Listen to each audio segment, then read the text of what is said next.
Persuasion by Jane Austen. Chapter 1.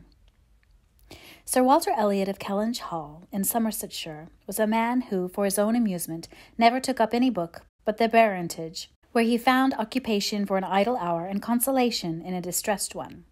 There his faculties were roused into admiration and respect by contemplating the limited remnant of the earliest Puritans. There any unwelcome sensations arising from domestic affairs changed naturally into pity and contempt, as he turned over the almost endless creations of the last century, and there, if every other leaf were powerless, he could read his own history with an interest which never failed. This was the page at which the favoured volume always opened. Elliot of Kellynch Hall. Walter Elliot, born March 1st, 1760, married July 15th, 1784, Elizabeth, daughter of James Stevenson, Esquire of South Park, in the county of Gloucester, by which lady, who died 1800, he has issue Elizabeth, born June 1st, 1785, Anne, born August 9th, 1787, a stillborn son, November 5th, 1789, Mary, born November 20th, 1791. Precisely such had the paragraph originally stood from the printer's hands, but Sir Walter had improved it by adding, for the information of himself and his family, these words, after the date of Mary's birth. Married, December 16th, 1810, Charles, son and heir of Charles Musgrove, Esquire of Uppercross, in the county of Somerset, and by inserting most accurately the day of the month on which he had lost his wife. Then followed the history and rise of the ancient and respectable family in the usual terms, how it had been first settled in Cheshire, how mentioned in Dugdale, serving the office of High Sheriff, representing a borough in 3 successive parliaments, exertions of loyalty and dignity of baronet in the first year of Charles II, with all the Marys and Elizabeths they had married, forming altogether 2 handsome 12mo pages, concluding with the arms and motto, principal seat, Kellynch Hall, in the county of Somerset, and Sir Walter's handwriting again in this finale. Heir presumptive, William Walter Elliot, Esquire, great-grandson of the second Sir Walter. Vanity was the beginning and the end of Sir Walter Elliot's character, vanity of person and of situation. He had been remarkably handsome in his youth, and, at 54, was still a very fine man. Few women could think more of their personal appearance than he did, nor could the valet of any new-made lord be more delighted with the place he held in society. He considered the blessing of beauty as inferior only to the blessing of a baronetcy, and the Sir Walter Elliot who united these gifts was the constant object of his warmest respect and devotion. His good looks and his rake had one fair claim on his attachment, since to them he must have owed a wife of very superior character to anything deserved by his own. Lady Elliot had been an excellent woman, sensible and amiable, whose judgment and conduct, if they might be pardoned the youthful infatuation which made her Lady Elliot, had never required indulgence afterwards.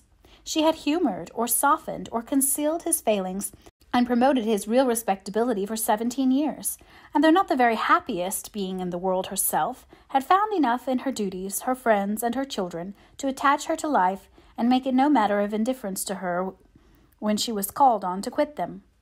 3 girls, the 2 eldest 16 and 14, was an awful legacy for a mother to bequeath, an awful charge, rather, to confide to the authority and guidance of a conceited, silly father.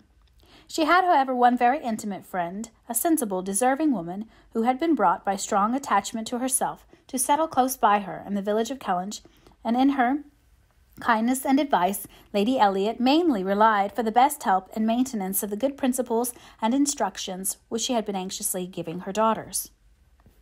Forming altogether 2 handsome 12mo pages, and concluding with the arms and motto, principal seat, Kellynch Hall, in the county of Somerset, and Sir Walter's handwriting again in this finale, this friend and Sir Walter did not marry, whatever might have been anticipated on that head by their acquaintance.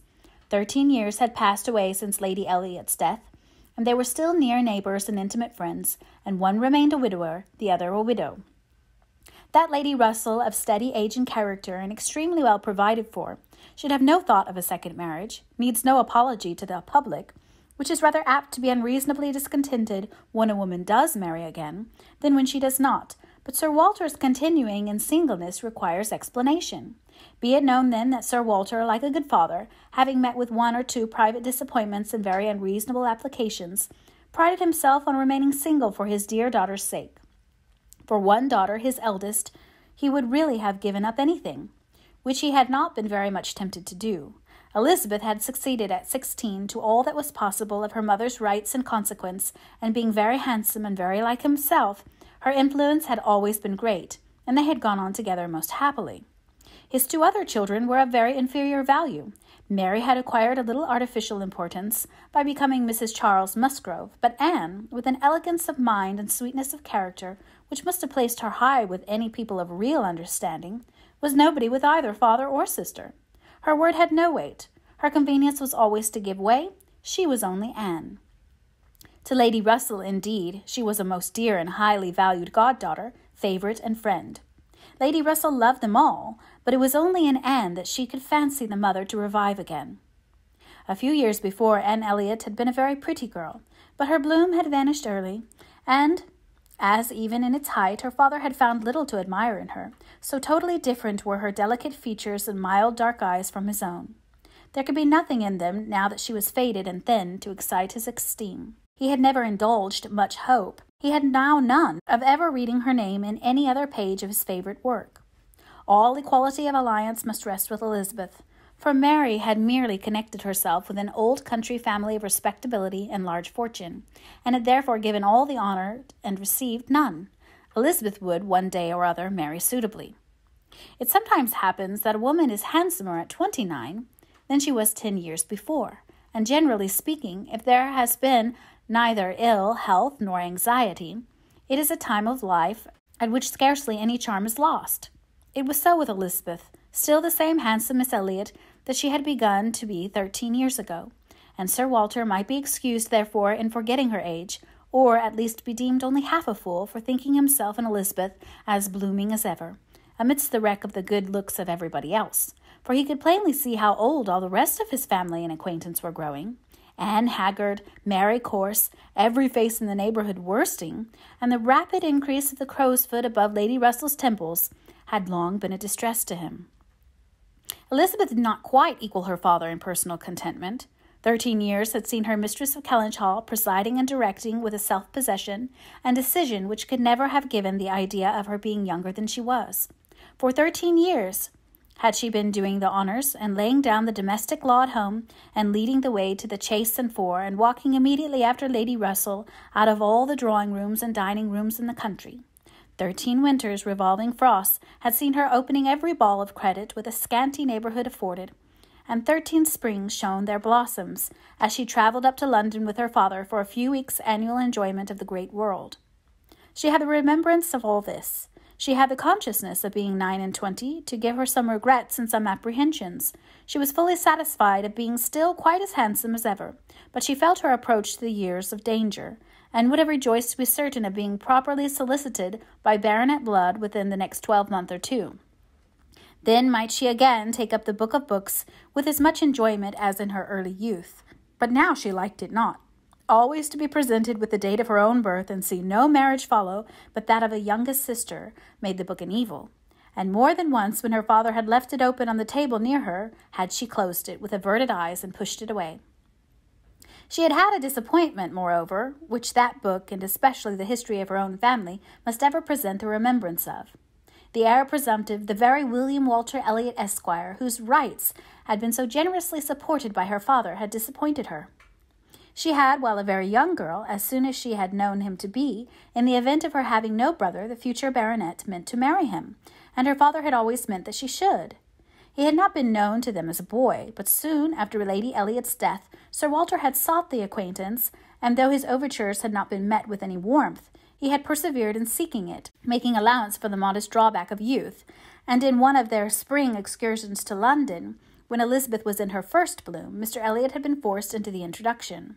He was at that time a very young man, just engaged in the study of the law, and Elizabeth found him extremely agreeable, and every plan in his favour was confirmed. He was invited to Kellynch Hall. He was talked of and expected all the rest of the year, but he never came. The following spring he was seen in town again, found equally agreeable, again encouraged, invited, and expected, and again he did not come, and the next tidings were that he was married.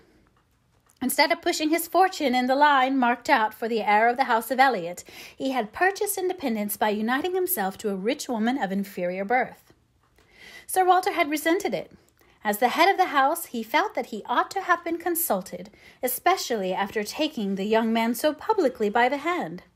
For they must have been seen together, he observed, once at Tattersall's, and twice in the lobby of the House of Commons. His disapprobation was expressed, but apparently very little regarded. Mr. Elliot had attempted no apology, and shown himself as unsolicitous of being longer noticed by the family as Sir Walter considered him unworthy of it. All acquaintance between them had ceased.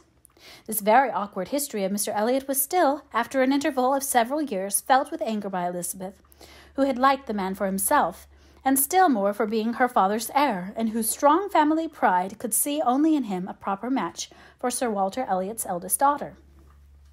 There was not a baronet from A to Z whom her feelings could have so willingly acknowledged as an equal, yet so miserably had he conducted himself, that though she was at the present time, the summer of 1814, wearing black ribbons for his wife, she could not admit him to be worth thinking of again.